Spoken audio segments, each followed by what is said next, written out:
Why,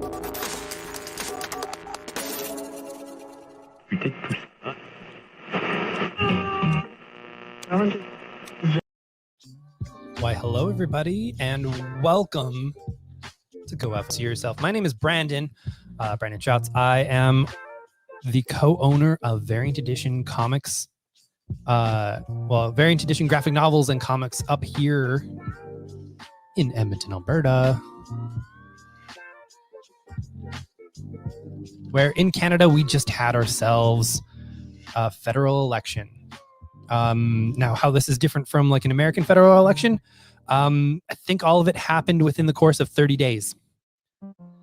So you don't have to worry about like all of that wild nonsense happening for like over a year. Ridiculous. Y'all are wild down in the States.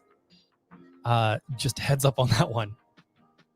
We will get to everything here pretty soon, including talking about some of the online stuff that happened this week in terms of retail, the column that I wrote, the column that Brian Hibbs wrote, and an upcoming event that's happening this Monday. But before we get to there, we got the rules. We're going to put them up here. Rule number 1, when we're talking about our final order cutoffs, and when we're trying out this little bit of a new thing up top, we're going to focus on stories first and collecting second. Very important to me is to make sure that people are getting the most out of what they might love in terms of story. There's a whole lot of things out there that will get you the collecting edge. Lots of YouTube shows, lots of everything. We want to do something a little different here. Rule number 2, helpful information is always welcome. If you have something that contributes to the conversation, we're going to pop it up here. We're going to talk about it. That said, unhelpful information will not be acknowledged unless you address me as Comics Daddy, and maybe not even then. So if you're popping the conversation in a different area, or if you just want to say something random, I might put it up, maybe, but you got to call me Comics Daddy, and then I will contemplate what to do with that. And rule number 4, don't be a ding-dong.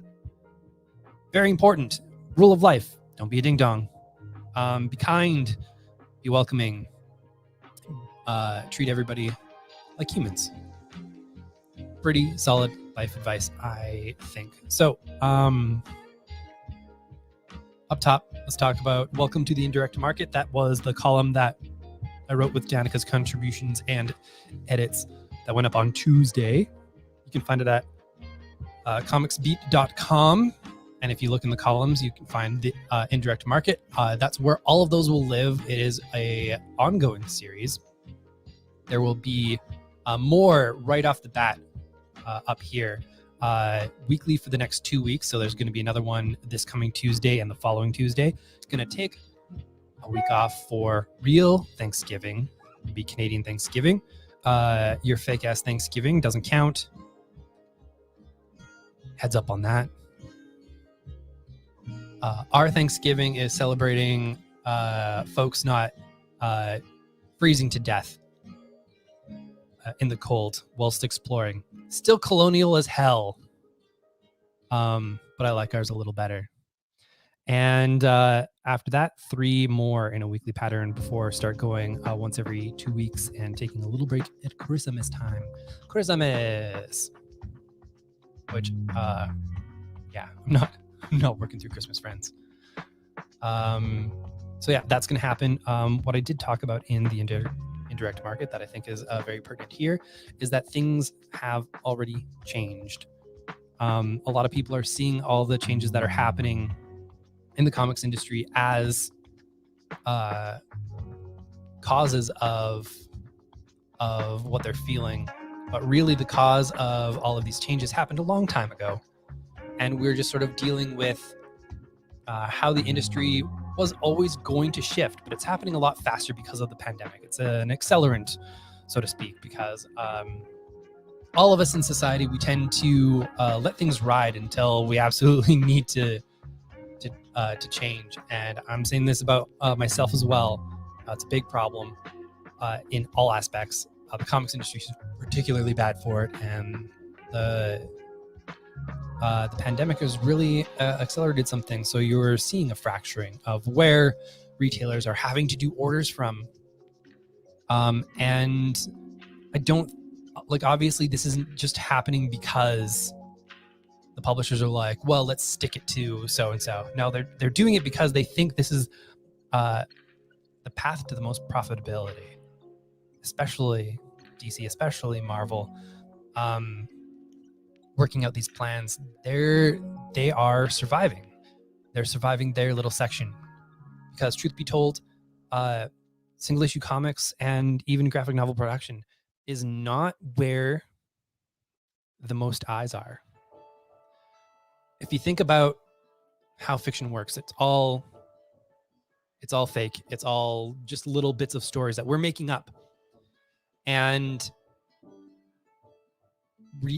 what is real and what is not in terms of fiction really comes down to how many people are experiencing it and believing it and essentially giving it life, giving it attention. A story could be absolutely amazing and get 5 people that read it. And a story could be absolute garbage and have millions of people read it. Which story exists in a larger mindscape, in a larger context? Comics are not where these characters live anymore. Comics are where ideas are tested out, but the characters live and exist in the consciousness of television, of movies. And we are very secondary. It's weird. We are not the dictators anymore of the stories of what's happening. We are a test market. And looking at that, you have to see just how these are produced, especially in terms of the big companies. It's not something that we're in control of. It's not something that retailers, we don't have a bargaining chip.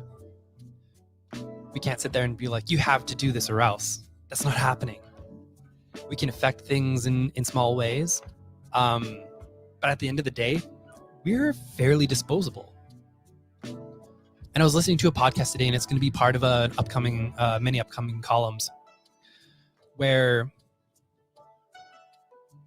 when you prepare for how society is going to work, so there's going to be shortages, there's going to be all of these things happening in the future, just caused by pandemic stuff, climate change, whatever, what have you. Being adaptable, being willing to adapt to new situations, realizing, oh my God, laundry soap, not accessible because of XYZ, say. But there are ways you can make laundry soap at your home. Maybe not as high of a quality, but the ingredients are around, they're easily accessible, they still exist. So you go and you figure out that. It's looking at these situations and being adaptable.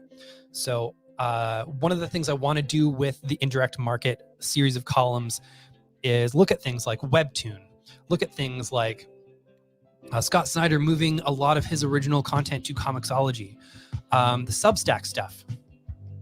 Looking at these situations that as retailers, we don't necessarily have control over. As consumers, we don't necessarily have control over. But the creators are making money and they're doing good work. And stuff like this isn't going to go away. So in a situation where, say, you might lack a supply, what do you put together to offer something else, someone else? What resources do you have? What can you make essentially at home to work maybe with some of the things that are happening? It's something that we'll be talking about quite a bit. I also want to reference Brian Hibbs' column that came out the day before. He is returning to monthly releases of his Tilting at Windmills. He talked a great deal about how the direct market has changed. It is a very different view from mine. I highly recommend checking out both columns. Mine at the Indirect Market. When you search in the columns at comicsbeat.com, and his When You Do Tilting at Windmills. Very different ideas. I don't obviously agree with all of his stuff, but that brings up coming on Monday at 5 p.m. Mountain Standard Time, 7 p.m. Eastern, 4 p.m. Pacific. Brian and I will be on a show called Panel to Panel, co-hosted by Heidi McDonald, and truly, I should be more prepared for the other folks' names. I am terrible at names. Anyways, there will be a conversation about sort of our viewpoints on where the direct market is and what's happening. And that's going to be really cool. So very excited about that. All right. That's sort of a little bit of a catch up. Obviously, there's also things like IDW hooking up with Penguin. Now, a lot of folks are just like, well, it doesn't mean a whole lot. IDW is not that big of a player in the market. Well, it's more indicative of what's happening. We might end up trading one sort of dominant monopoly for another. Not exactly the best plan, but I do believe Penguin Random House is a lot more solid and has sort of a game plan for years and not, today. So that's a big thing that's happening right now. And if anybody wants to talk about anything else that happened in the past week or so, pop it up in the comments wherever you're watching this, and we can go from there. If you're watching this in the past, obviously I can't address this directly to you, and I might miss it just because of how I pay attention to things after they're done. All right. So let's get to doing some of the final order cutoffs. I'm going to talk about a few things right off the top, some bigger things to be aware of for retailers and for folks consuming the comics. Batman versus Bigby, A Wolf in Gotham. This is a pseudo return of Fables. Fables itself is coming back for 12 issues after this run dries up. Fables being a huge Vertigo book several years ago that ran for 150 issues. That did a really neat thing where the last issue, 150, also doubled as the 22nd trade paperback. So everybody got the end of the story at the same time. Really like that.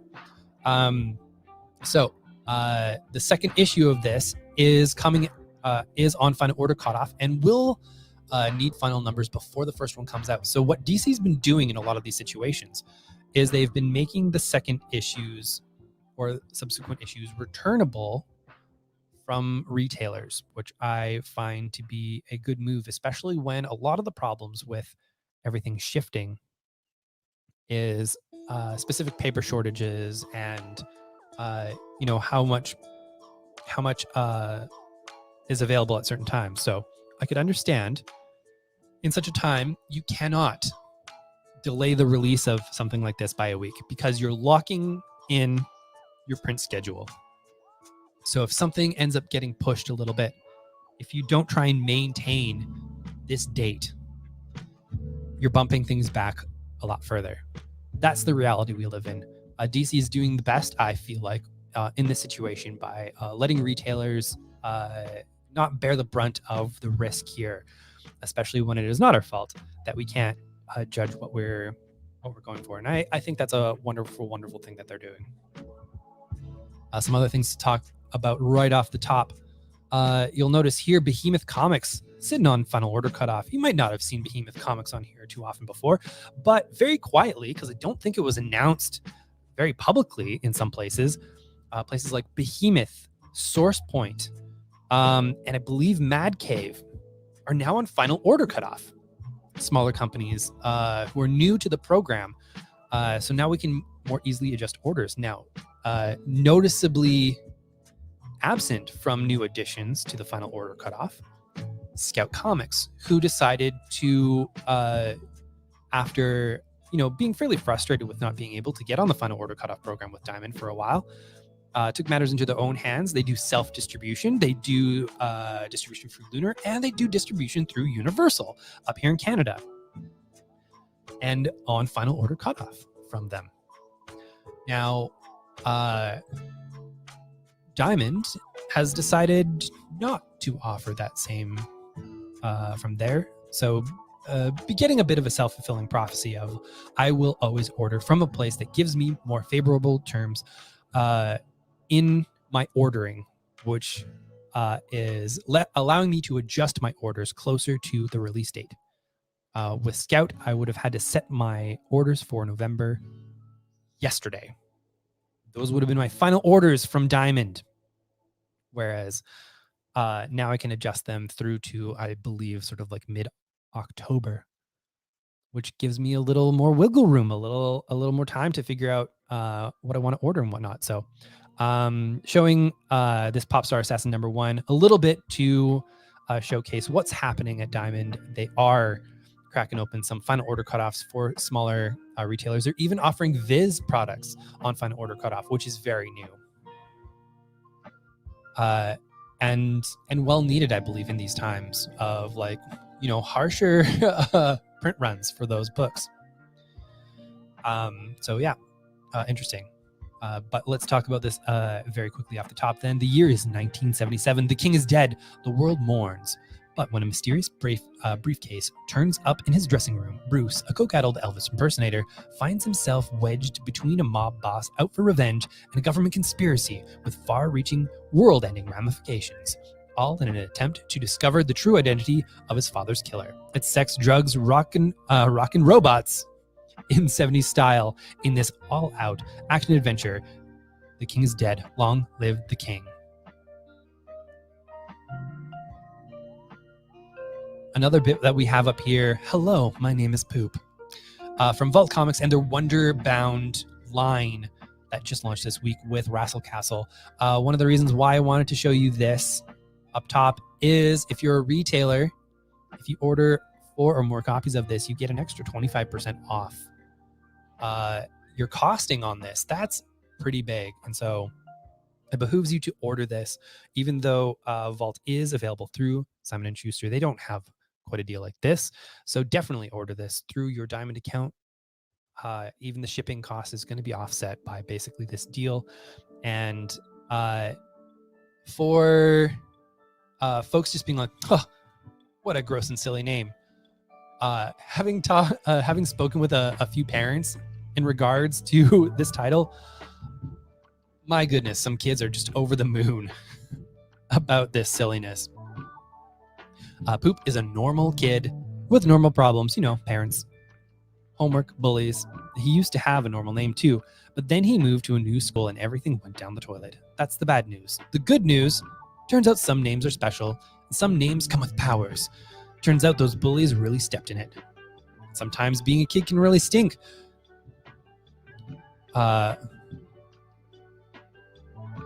I believe this is the kid's real name, Will Poop, become the target of bullies in his middle school. Oh yeah, that is his full name. There we are. I could figure these things out. He becomes the target of bullies at his middle school. All day long, they call him Poop. However, when Icky the janitor reveals himself to be a wizard in disguise, Will learns that there are names of power. And if you are given one of these names, you gain certain abilities. Poop is one of those names. And he now has the powers that he could use to get back at the bullies. But power, even Poop power, is exactly what can turn someone into a bully. With some help from his friends, Will must find a way to use his fantastic farting magic for good. And yeah, this is something that kids are going to adore. Not necessarily my speed. However, that's the fun part about comics and graphic novels. They don't have to be for me. They just have to be for someone, and this one definitely is.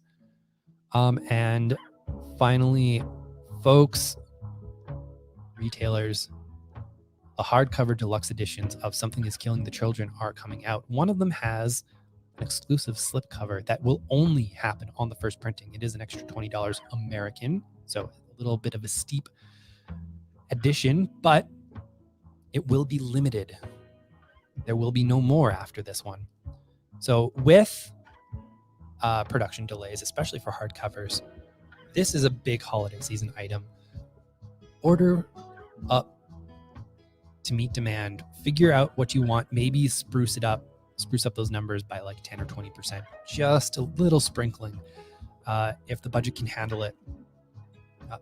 If not, really, in the next few days, try and hustle and get the information out there, get some requests in, and figure out what your numbers are going to look like as much as possible. Highly recommend doing that. I'm not going to show you my final order cutoff within my file at Diamond. That would be silly. Now, outside of that, we're going to get to the nitty gritty. So for folks who are just like, nah, don't like the nitty gritty, thanks for watching. You can take off about here. And then we're going to go quickly through some of these. Ant is back. This is a character that Eric Larson acquired and has a bit of a fan base. They've got the retro covers. This is how I've been ordering the Savage Dragon stuff, because a lot of the people really dig that kind of more retro style. Ant is basically sort of a superhero in the very Savage Dragon type style. So if you folks are interested, definitely check that out. It is a little bit late, as you can see. Don't hold that against it. If you know some folks who want, then go get for them. Hellcop #1 is new from Brian Haberlin. Welcome to Hell. When mankind first broke through the walls between dimensions, nothing could have prepared them for what they would find in known reality. Plane 1301-A. It is absolute hell, literally. A covert security force was quickly assembled to patrol the hell plane and ensure that none of the nastier denizens made their way earthside. They were dubbed the Pan-Dimensional Security Corps, the Hell Cops. This one does have a 3D release for folks interested.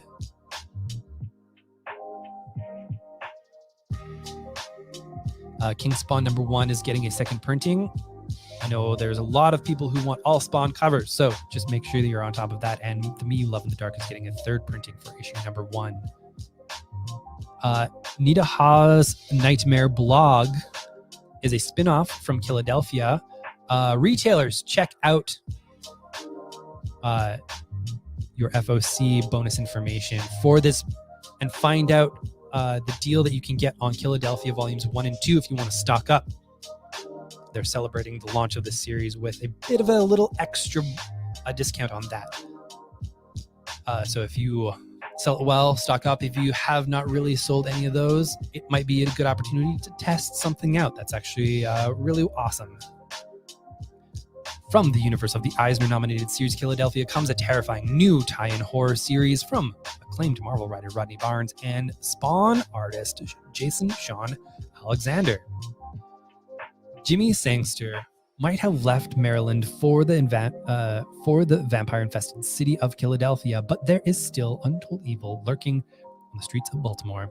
The demon Corson has surfaced from the underground to possess a once wronged man, and his vengeance will come at the cost of humanity's despair. But Jimmy's former lover, Nita Haas, a woman with demons of her own, has begun a quest to root the evil out of her city. Guided by the ghost of her dead brother, she must come to terms with her own past, lest she join her brother in the state worse than death. The Mother of Madness collection is going to be out. This went over extremely well. It is very good, from Emelina Clark and Marguerite Bennett, with Leela Lees on the art. It collects the 3 very oversized issues in a beautiful hardcover book. The mayhem begins when Maya, under the weather scientist by day, over the top superhero by night, and badass single mom 24/7, Deadpool action and Fleabag comedy collide when Maya activates her freakish superpowers to take on a secret sect of human traffickers. Bath times at 7 p.m., bedtimes at 8 p.m. Crime fighting never sleeps when villains out of Maya's shadowy past come to collect. Mature readers only. Comedy and chaos await.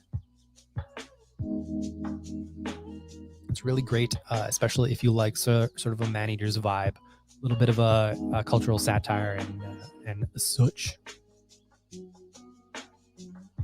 Primordial 1 is getting a second printing alongside the second issue for those who missed out on that.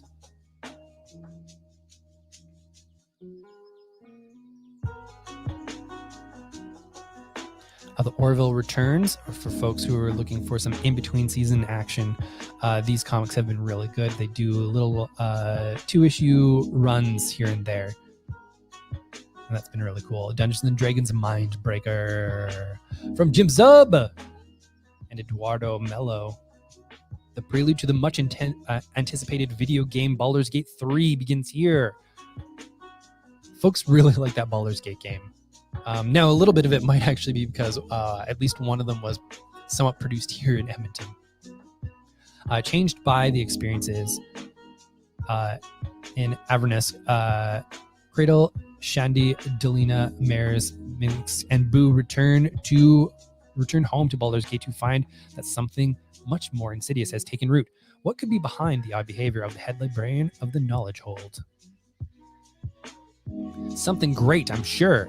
My Little Pony Generations is the kickoff of a new version of My Little Pony comics. The old one just wrapped, and so now you have the first generation My Little Pony characters colliding with the Friendship is Magic characters. It's going to be a madness, and pretty cool for folks who are big fans of that franchise.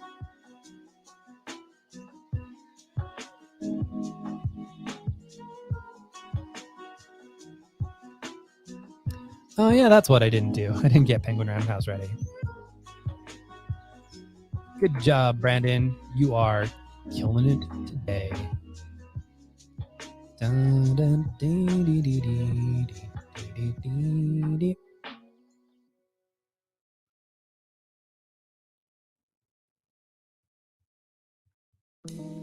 You get that signed in.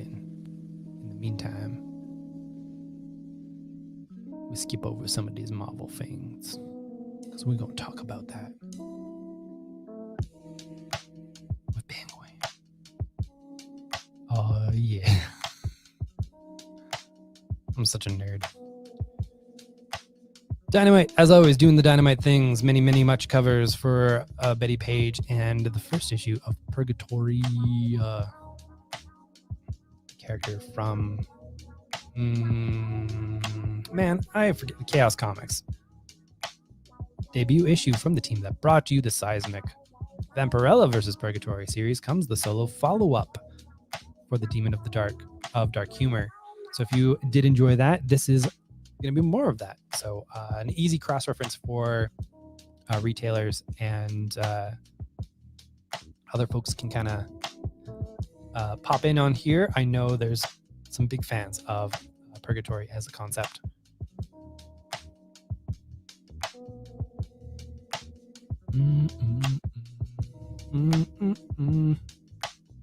Just close that. Yeah, I did.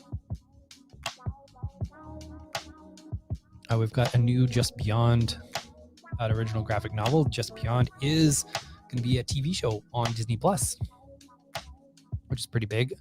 You might recognize R.L. Stine from being the Goosebumps duder.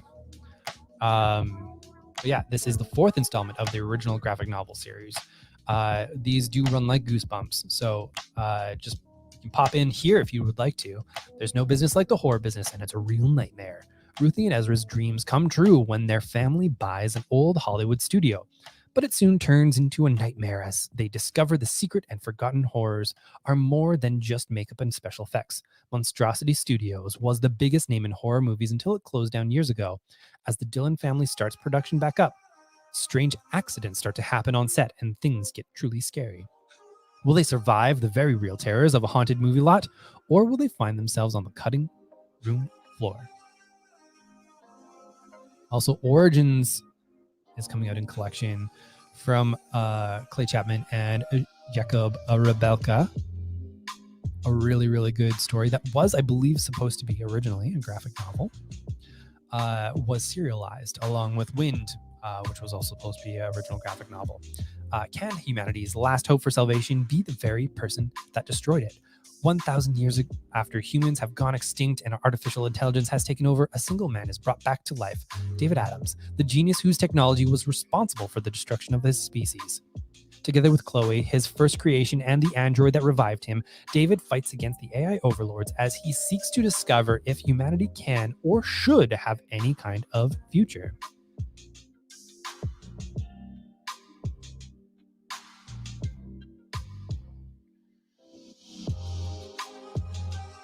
More Agretsuko for folks fan of the Netflix show. I know there's a few of you. Very angry baby. These best of 2000 ADs still not on final order cutoff. They just pop up every now and then for reasons. Barbaric is getting a 4th printing. That series has gone over quite well, as well as Deadbox #1, one of my personal favorites, honestly. And it looks, there's like a Spanish edition coming out of Destiny New York. That's a really good series if you want sort of more of a grown-up Harry Potter without all the problematic Harry Potter of all of it. Dark Red Year 1, a big collection of the Tim Seeley Cornhowell series. Good for some horror folks.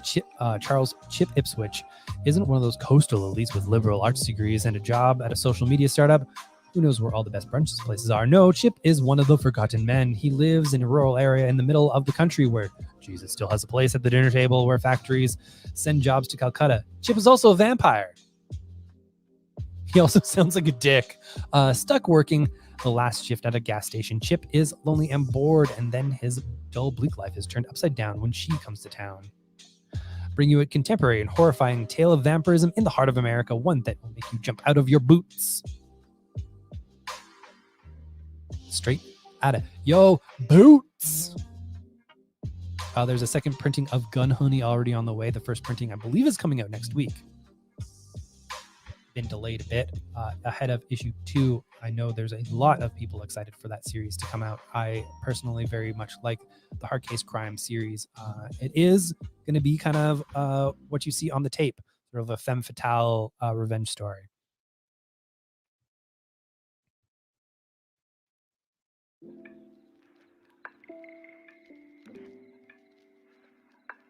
And look, Viz is on here. That is very new. I really like that. We've talked about a lot of these.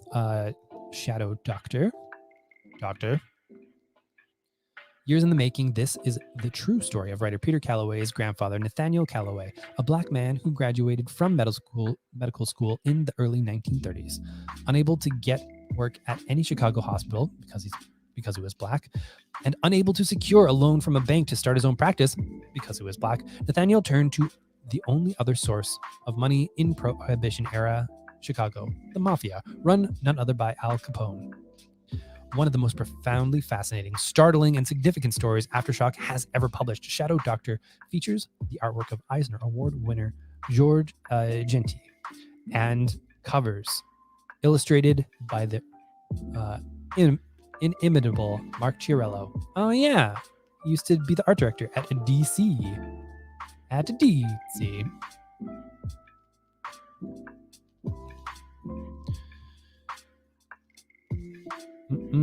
And that looks to be all for the diamond stuff here.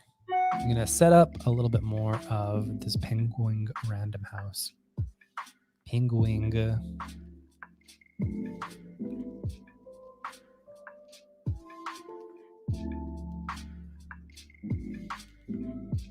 the meantime, here's the lunar stuff that is due on this coming week.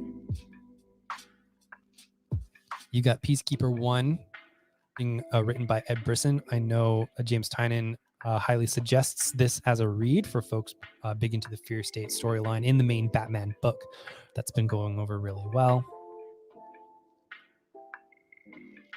DC versus Vampires is kicking off here. The Justice League has long protected Earth from all manner of foreign and alien invaders over the years, always keeping a vigilant eye to the skies for the next threat.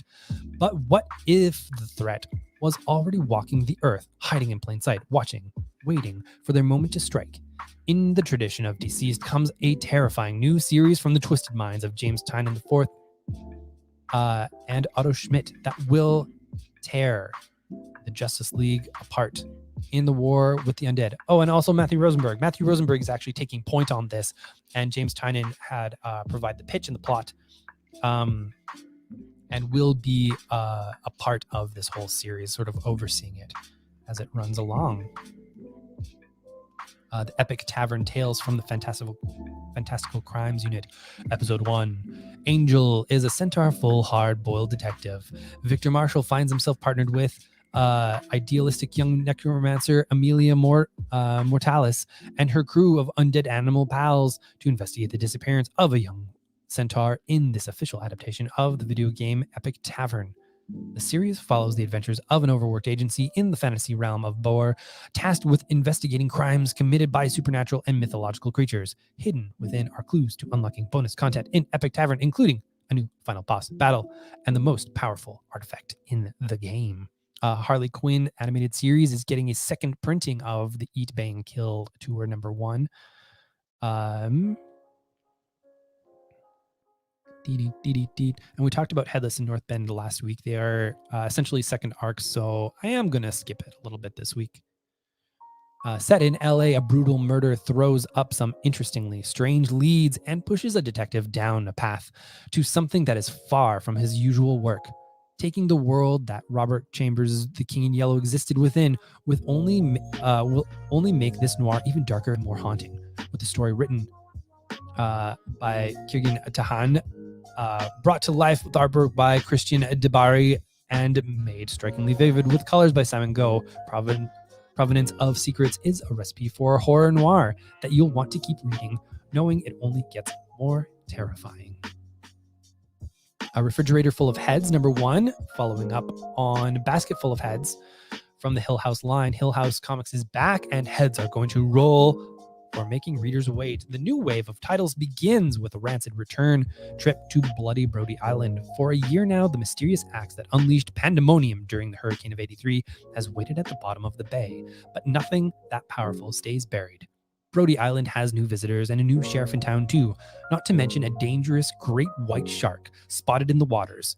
And when vacationing couple Calvin Berenger and Arlene Fields find themselves on the wrong side of Brody's unsavory elements, their beachcombing will turn up something a lot sharper than sea glass. Crime novelist Rio Yours joins forces with artist Tom Fowler to unleash a gonzo grindhouse expansion of the lore of the original Basket Full of Heads.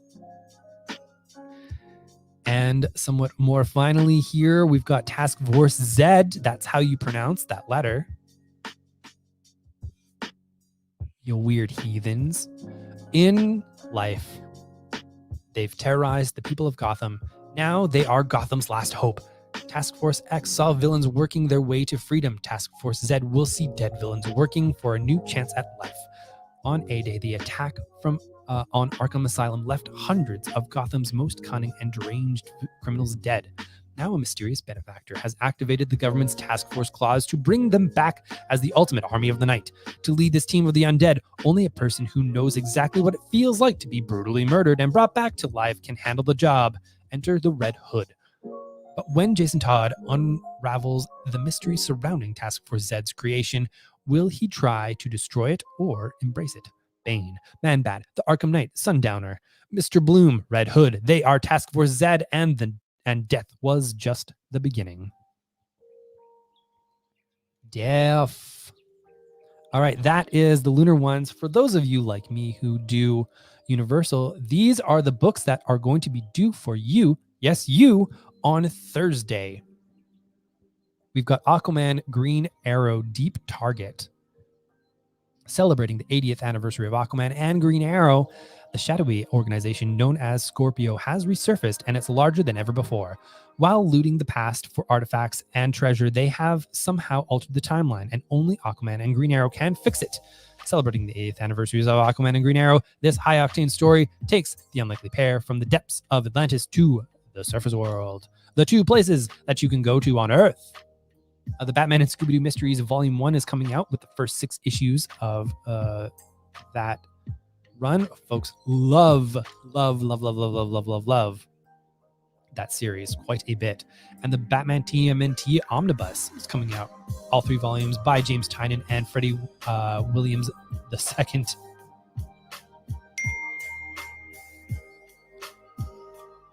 Commander Rao. This got a message from Danica, made me smile. From Scout on the final dawn of an exhausted war, a rogue commander sets out on a warpath to confront a tyrannical baron. A year later, stories are sung of her heroism, but the mystery of her motives remains. I do like some good one-shots, and the art on that cover looks really good. And it looks like you will find that on the interiors as well. Looks like the Dark Knight's death metal soundtracks 1, 2, and 3 are getting second prints for folks who missed out on the very allocated first ones.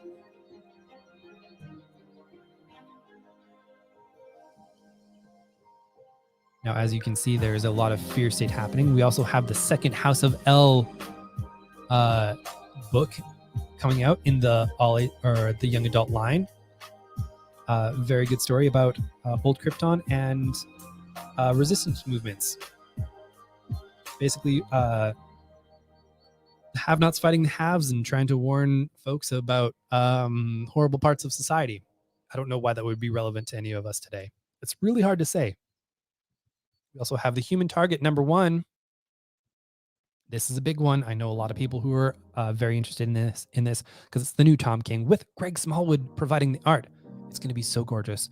Christopher Chance has made a living out of being a human target, a man hired to disguise himself as his client to invite would-be assassins to attempt his murder. He's had a remarkable career until his latest case protecting Lex Luthor when things go sideways. An assassination attempt Chase didn't see coming leaves him vulnerable and left trying to solve his own murder. As he has 12 days to discover just who in the DC hated Luthor enough to want him dead, Human Target is a hard-boiled, gritty story in the vein of classic detective noirs told by best-selling and critically acclaimed creators Tom King and Greg Smallwood. Oh, my bad, #1. Ahoy does their stuff through Brain, Lunar.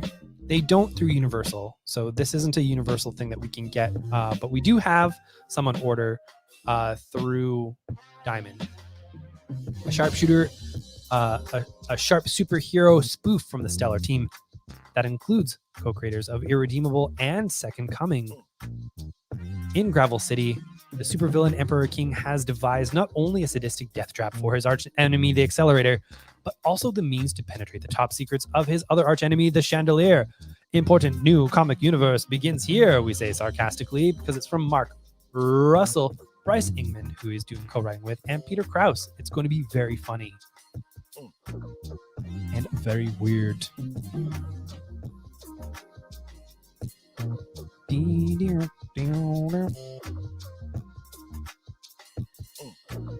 Also, Thud #1. Bo is a creative in his early 30s living in Okago. Makes sense to me. Lately, he's been feeling apathetic, directionless, and tired of the repetitive nature of his life. In the midst of his confusion, the one constant in his life has been a comic book character that he created and has drawn since he was a kid. An accident will change everything he thinks he knows. And it has here Wonder Girl #6, but I mean, issues 4, 5 haven't come out yet. I know a lot of this has been delayed, so some of this might be some paper shortage stuff. But my guess is that this F.O.C. is going to shift slightly. We'll see. Or it might be made returnable. We'll find out. Pingwing.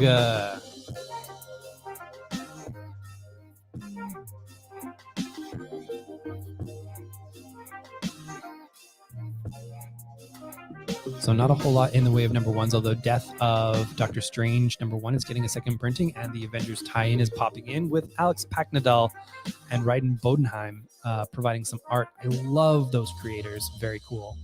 Alex Paknadal doing some indie stuff and really deserves this spot, which is really cool. Inferno #2 coming out before #1 comes out. I know there's going to be some delays even in the variant covers for Inferno #1. But we're all just going to deal with it because it's Marvel, and they don't seem to be wavering on things like returnability. So like when people complain to DC about all this kind of stuff, and I usually tend to give Marvel a bit more of a ride, partly because DC is more responsive, which, not really fair to DC, but hey, at least they get some work done. King the Conqueror #2, second printing coming up here. And Moon Knight #3, second printing. I've got a few people who are just like, give me all the Moon Knight that you have. And so that's going to be a mental note for the old noodle here. This filing system. That is not as good as it used to be. The Strange Academy presents the death of Doctor Strange. This is essentially going to be the next issue of Strange Academy for retailers who might not realize that and for readers who might not realize that. So make sure you get that down so that nobody misses this. Issue 13 is not going to be out until November. So this is essentially October's issue. Keep that in mind. Darkhold Blade #1 from Daniel Kibblesmith. We love Kibbies. And it's going to keep on telling that story, that kind of weekly story-ish of what's happening with the Darkhold and the more darker mystical elements of the Marvel Universe. This will be a collection that will probably be very pertinent when the new Doctor Strange movie comes up, because the Darkhold seem to be a big part of the end of, spoilers, plug your ears, WandaVision, and spoilers. If you still have your ears plugged, you definitely can't hear this. So have fun with that, I guess. Venom #1 from Al Ewing and Rom V with Brian Hitch on the art. We'll get that popped up here and keep on scrolling. Come on. That's a weird one for the kids out there. By kids, I mean folks my age. An epic new era for the sinister symbiote starts here, hot off the heels of Venom 200. I mean, hot off the heels. It's been a few months, but hey, I appreciate the gaps in this so that I can recalibrate what I need for folks. Hot off the heels of Venom 200 and Extreme Carnage, we're closing out 2021 with one of the most ambitious books in symbiote history, an all-new Venom from some of the comics' greatest creators, Marvel mainstay Al Ewing, who himself has just ended a character redefining run on Immortal Hulk, is being joined by Ram V, a horror maestro all his own, to craft a mind-bending and gut-wrenching tale of symbiosis, the likes of which the Marvel Universe has never seen. As if that wasn't enough, they've been joined by legendary industry legend Brian Hitch, who is leaving it all on the page. We haven't led you astray yet, have we? Marvel. Oh boy. Why would... Okay. So trust us when we tell you, you have never seen a Venom like this. Marvel, words mean something. We haven't led you astray yet. That's a big ask. It's a big ask for a lot of people. Are you doing okay? I hope you're doing okay. Because thinking that was a good idea to put in a solicitation is very worrying, and I wish the best for you. Life Turned Upside Down, My Dad's an Alcoholic, is another in the series of manga. Come on. From Mariko Kikuchi.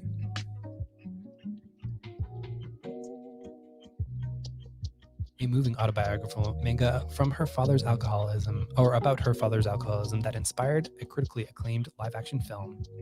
She tells the painful story of her father's alcoholism and her own journey through guilt to understanding her father's illness. She rejects the common belief that family members can and should be forgiven for anything they do, no matter how much harm they cause. This powerful, self-contained autobiographical manga began as a web series that went viral and inspired a critically acclaimed 2019 film in Japan.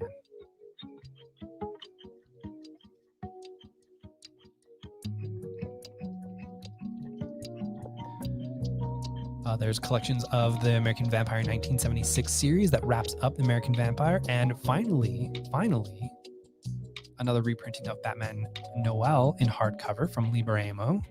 For those of you who want a little bit of Batman at your Christmas. I know you do. Your Christmas.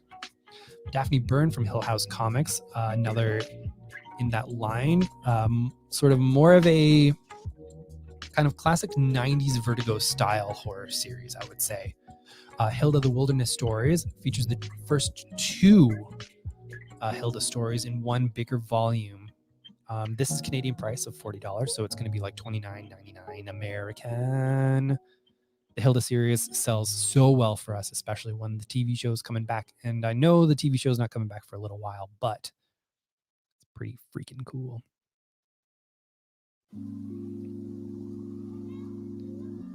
The first volume of Joker on F.O.C. here.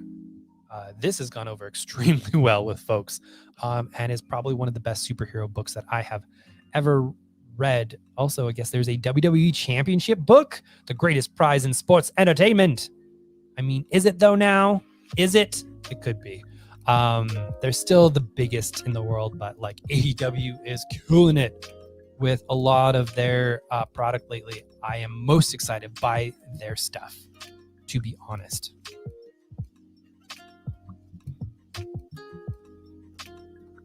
I know they're working on it, but I'm not a fan of how the Penguin Random House stuff is real mixed up. I seem to do the singles at the top and then alphabetize down below, so that's interesting. The Man Bat collection coming out. That was a really good series, actually. If you want sort of like a more creepy horror bent to some Gotham happenings. The most important comic book on Earth. You have me intrigued, stories that save the world. You have me intrigued. You. Bold claim.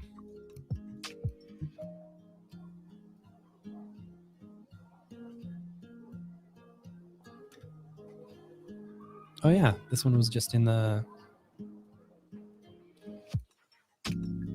initials as well.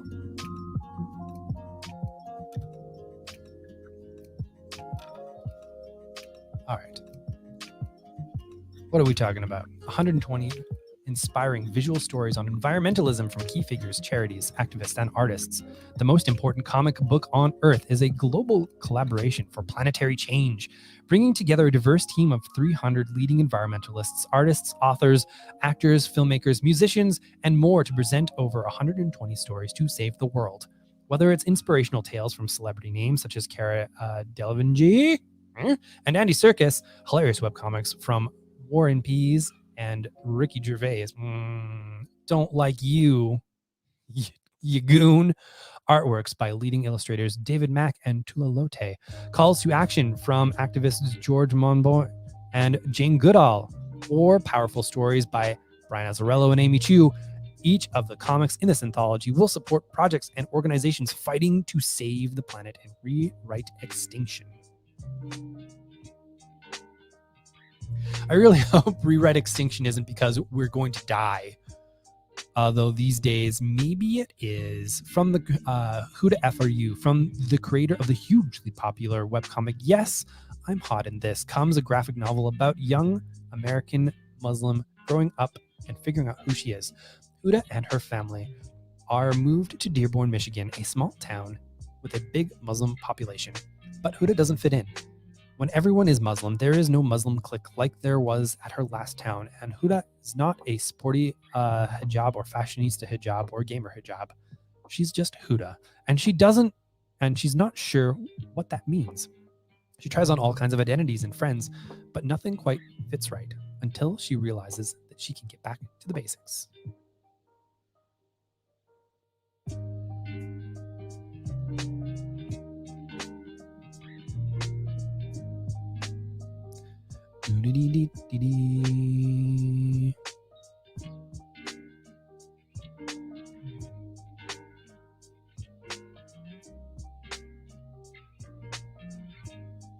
And that looks to be it for our show this week. Ablamo. Thank you all for watching this slightly different format. We're still coming in at under an hour. I like that a lot. I got a lot to do. Still here. Should probably eat some lunch at 4 o'clock, but that's kind of standard for us at work, and so it kind of almost becomes standard at home with the old Tim Tum. Gonna get to doing some work. Gonna get to polishing up next Tuesday's column.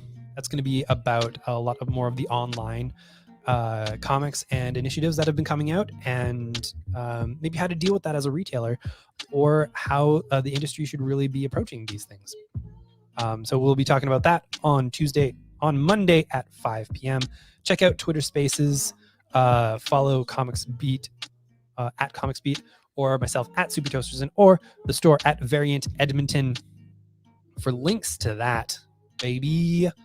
Set yourself a reminder if you can find it by searching on the Twitters for those accounts who have been sharing this event. So yeah, check that out, and we will talk to you hopefully soon.